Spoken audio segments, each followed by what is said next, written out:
Hi, and welcome to part 2 of my series on Is Keto Getting a Bad Rap?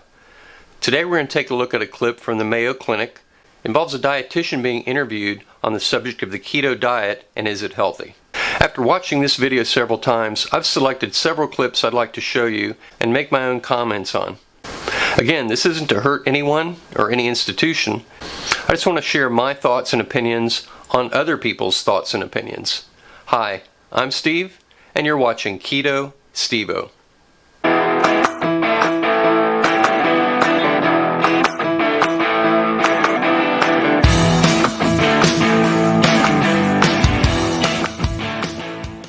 So today I'd like to take a look at institutional bias against the keto diet.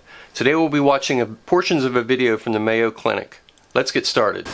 Welcome back to Mayo Clinic Radio. I'm Dr. Elizabeth Cozine. And I'm Tracy McCrae. According to Dr. Google, the most searched question of 2018 was, what is the keto diet? Keto, short for ketogenic, is a high-fat, very low-carbohydrate diet.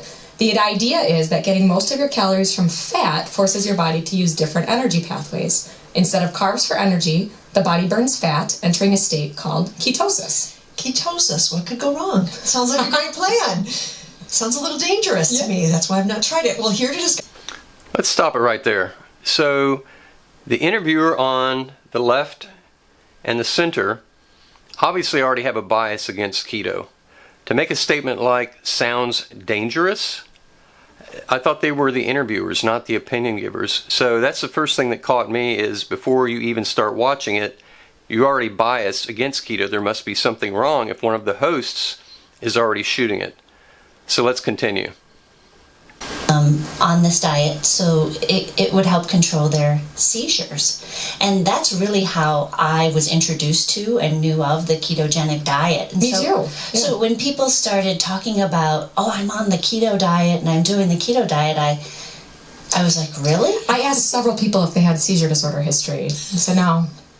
So again, the bias comes out basically making fun of people that are on the keto diet. Do you have a seizure disorder? Because that's the only reason you'd use keto, because that's in the past that's what we did at the Mayo Clinic, was we treated small children with a very specific diet to help control seizures.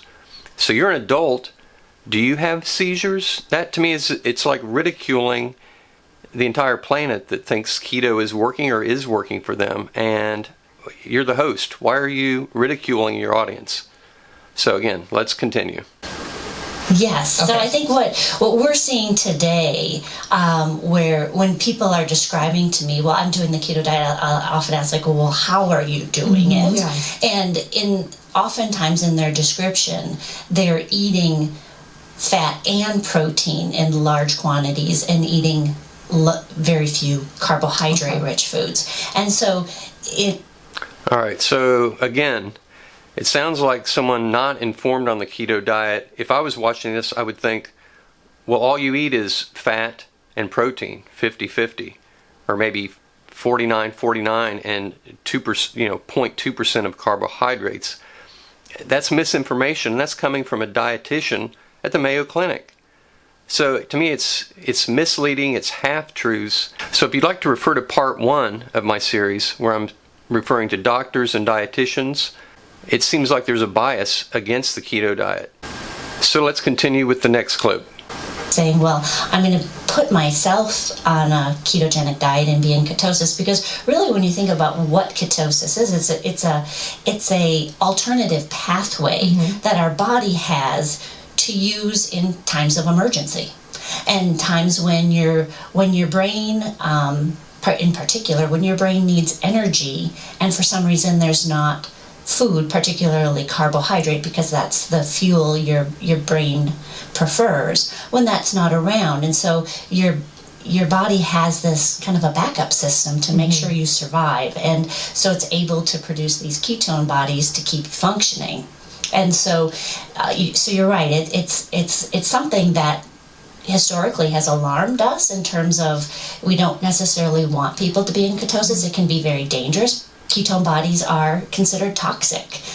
Your body has two ways of getting rid of them. You either exhale them through your breath or you urinate them out. And so it is a stressful kind of process on your body too, because your body is trying to rid itself of these ketone bodies. Well, when we were getting started, Dr. Kozing, you had... So several issues with that. One, our body only needs ketones for emergency situations. Our brain prefers carbohydrates. That's not what I've learned. The brain can use either carbohydrates or ketones, but it actually prefers ketones. That it's dangerous, that it's toxic.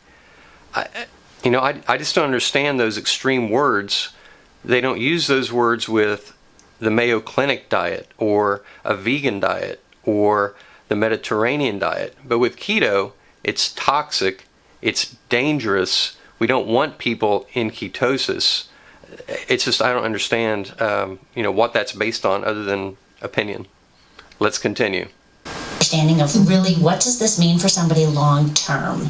And I think there's some emerging data, but it's fairly short term data that people can lose weight on a ketogenic or a very low carbohydrate diet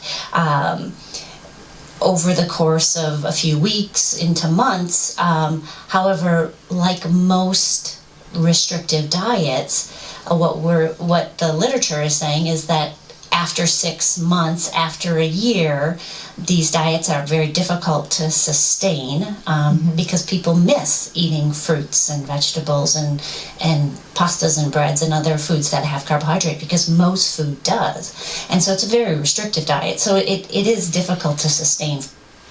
So it's difficult to sustain. Apparently on the ketogenic diet, you don't eat fruits or vegetables, which is what she's saying. People miss eating fruits and vegetables when they're on the keto diet. I miss that part too. It's restrictive. It's not sustainable. I don't know how many people I've viewed their keto results over years that they've lost and then maintained, and now they're ketogenic for life because it's healthier. They don't feel tired. They don't have the sugar cravings. So again, this is the Mayo Clinic, a dietitian from the Mayo Clinic saying it's not sustainable. You might be able to lose weight for 6 months, maybe a year, but then after that, it's just, you just can't sustain it. If any diet's not sustainable, it's the reduce calories and exercise a lot more, like a certain TV show we've all seen, Biggest Loser. That is not sustainable. And that's proof because they canceled the series. They never have a reunion. What happened to all those people? They gained all their weight back because reducing calories and exercising more is not sustainable.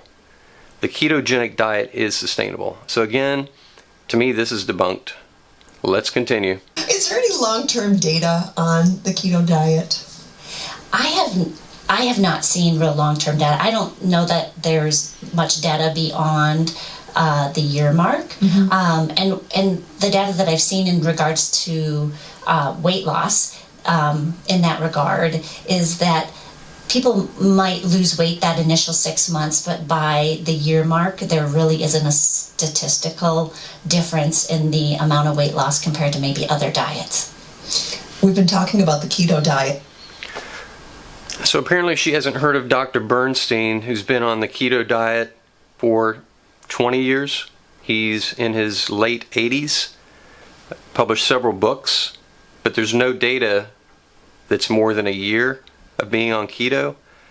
Again, it's like these folks are just making stuff up and talking. What's the motivation for that? I think we'll see in the next clip or two maybe what their motivation is. Let's continue. Let's talk about some other diets that possibly would be a little bit better to choose instead of keto. And maybe we don't even call them diets. I think that's a great suggestion. Are the Mediterranean diet and the DASH diet the same? They're not the same, but they're similar. And I think when you start getting into, say, the Mediterranean diet, the DASH diet, and even the Mayo Clinic diet, and other diets that are kind of been recognized in terms of their long-term health benefits, you'll start seeing that there are similarities, and I think that just strengthens. So there it is. So the Mayo Clinic diet, the DASH diet, the Mediterranean diet, they're all proven. They've been researched and they're fantastic. They're much better alternatives than the keto diet. So it's not amazing that the Mayo Clinic would promote the Mayo Clinic diet and not have anything to back it up. So again, to me that goes to the motivation, the hidden agenda. You make it look like you're unbiased, which the two hosts obviously are very biased from the first couple of clips. They're making fun of the keto diet and people that they know that are on the keto diet, ridiculing them. And then at the end we get here are the diets that have been proven and they're beneficial, and these are the diets you should be following. So that's the part that it really troubles me, because the Mayo Clinic is recognized worldwide. I'm not saying they haven't done a lot of great things. This video on the keto diet is not necessarily a benefit. It, to me, is disinformation. So today, in part 2 of my series on Is Keto Getting a Bad Rap, we took a look at the institutional level, which is, in this case, the Mayo Clinic, a large organization that has a reputation of being knowledgeable and promoting knowledge and education. Maybe not so much in this video. Let me know what you think in the comments. Am I off base? Are they off base? Are we somewhere in between? Let me know. And if you're enjoying my channel and this series in particular, please click that subscribe button. Thanks so much for watching. We'll see you next time. Take care.